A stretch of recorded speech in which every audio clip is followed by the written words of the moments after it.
Leadership is not just one quality, but rather a blend of many qualities. And while no one individual possesses all of the talents that are needed for leadership, each man can develop a combination that can make him a leader.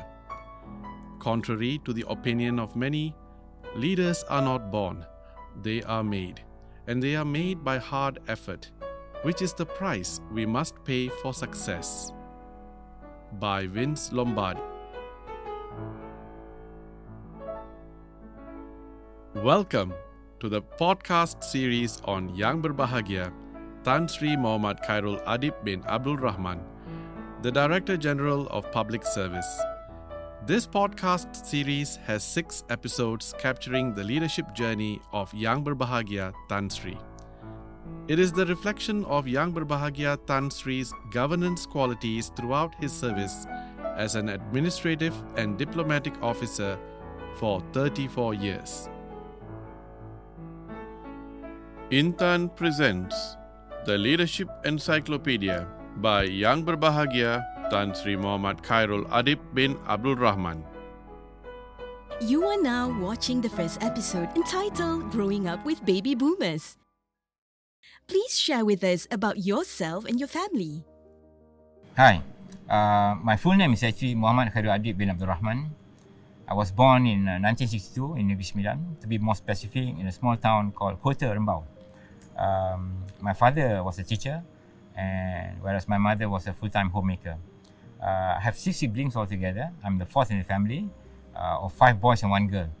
So my elder brothers, they were born 2 or 3 years apart, whereas my sister came 5 years after me. So I had the attention and monopoly of my mother's love for about 4 or 5 years before my sister girl came into life.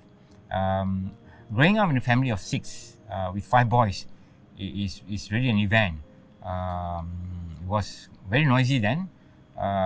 Living in the quarters, we don't have much space in the house, so we spent a lot of time outside the house. So I grew up with my siblings and also my neighbors, because the age difference is not that much, so we were very close. Growing up in Kota Rembau, you were the 4th out of 6 children in your family. How does that shape your character? To be exact, as each and every one of them leave for their studies, it really leaves us a void in the family, in the heart of all of us. All my siblings studied abroad except for me. As you know, I preferred to study local. I choose to study in local. But things have not been the same since. Coming from a very close-knit family then, when we grew up, as we enter into adulthood, all of us journey into our own future and our own interests and whatnot. So, but deep in our heart, we still care for each other. So basically, growing up in the family of 6 was really a fulfillment in life, in the sense that there's never a dull moment. Of course, there's always quarrels and arguments and whatnot, but it shapes you. It shapes you in handling other people. Of course, siblings, when you argue, there's always the element of love that you don't actually really pick up a fight. But basically, from a family point of view, is that all of us care for each other. Looking back, how do you think your childhood and upbringing are different from what you see today? Growing up then was simple, in the sense that there's not many in the house. We don't have TV, we don't have magazines or newspaper that comes into every day. Unlike nowadays where you have your smartphones, those days life is more outside the house. So, and I live in the government quarters. My father was a teacher, as I mentioned just now. We moved from one school to another school. So most of my younger days, I grew up in government quarters. And being government quarters, we had the opportunity of mixing around with other neighbors within the same compound. So outside is where we really grew up actually. So as if I want to summarize it, in the sense that during my time, our development what nurtures us is actually our friends around us and the family. Unlike nowadays where you have external influence through online and whatnot, those days are all physical. You can see the emotions, you can see the body language, you can see the associations physically. So growing up then was very, very different from what I see now as the youngsters nowadays. So in those days, you have to see the person. You can see the body language. You make friends with them. They run. We walk. It's everything about physical. Even with the friends that you have. So life was spent more outside the house than in house, because those days I think most of us couldn't afford TV. So some houses have got TV in the 70s, and they became the magnet of attraction. But before that, the outside world was our classroom where we grew up. It's our university then. Most of us have different role models at different stages of our lives. Who do you looked up to when you were young? My father was a teacher,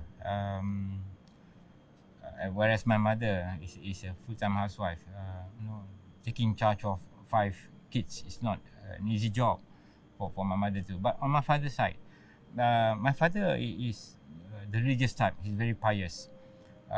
He wakes up every morning to perform the tahajjud.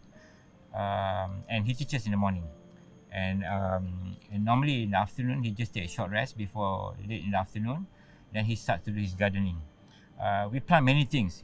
Living in a government quarters, there's always space around the house. There's always land that you can use. So the quarters those days are very big. So we had the opportunity of having small plots of land, which my father really worked on it. So he plants vegetables. We even reared chicken at one point of time. And I see that he doesn't waste his time. Although after coming back from office, he just take a short rest, but after which he will then tend to his hobby. So I see that he's enjoying. My mother, she's always there. Sometimes we took her for granted because we know that she's always there, rain or shine, hungry or not.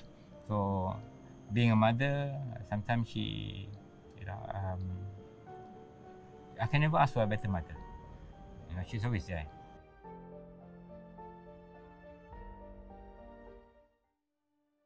Would you say that your father had the biggest influence on you? Those days was easy. We don't have TV. We don't have social media. So whatever is in front of us is who we admire most. So I have my siblings, I have my friends, and I have my parents.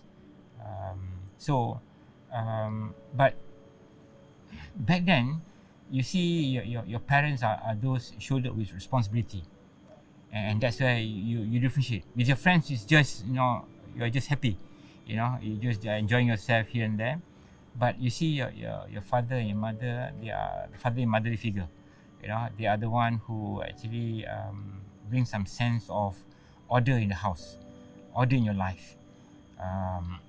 And I see my father, although he's not a strict person, but he influenced us through other means, through his demeanor and whatnot. We in the family always afraid of our father as well, but the way how he taught us was very different. We don't want to incur his anger, so easier. It was easy for us as to cross his path, but we see him as very hardworking. So my father, he spent his time, as I mentioned earlier on, that he teaches in the morning, and he tends to his plot of land in the afternoon. Weekend was a family thing that we do. We don't have cars those days, so there's not much of traveling. We don't have TVs, we don't have smartphone, so everything was there. Everything was in the house. Everything was just in the house, only by the house. So this is where people around you shape you. People around you basically influence you in your life. So my father was the figure that the authority figure in the family, and he actually played the part very well.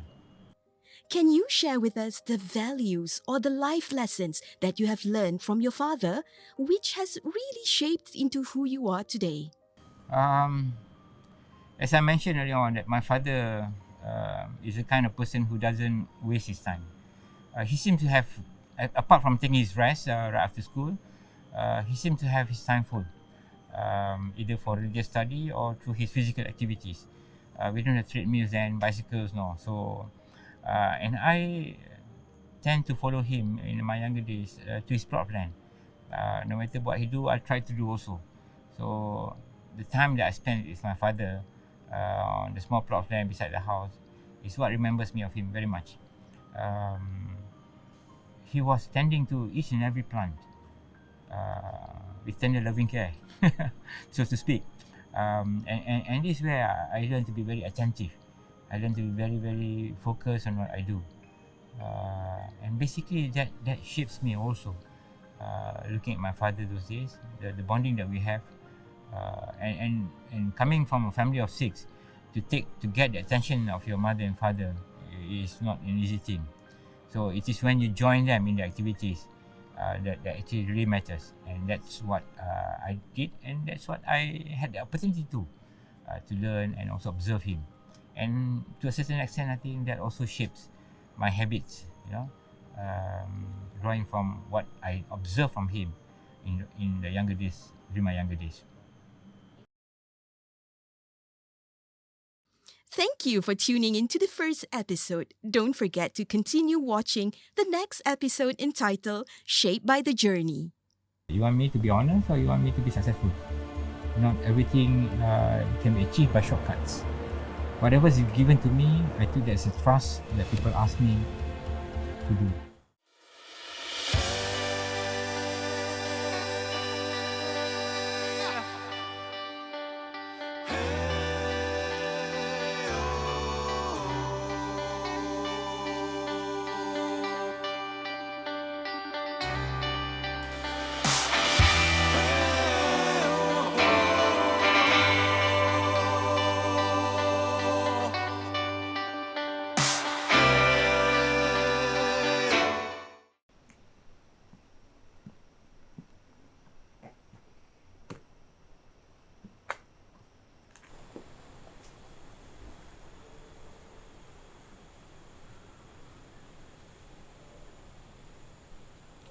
A quote from Tom Peters: "Leaders don't create followers, they create more leaders."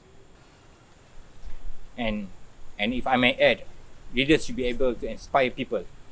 They should be able to move people.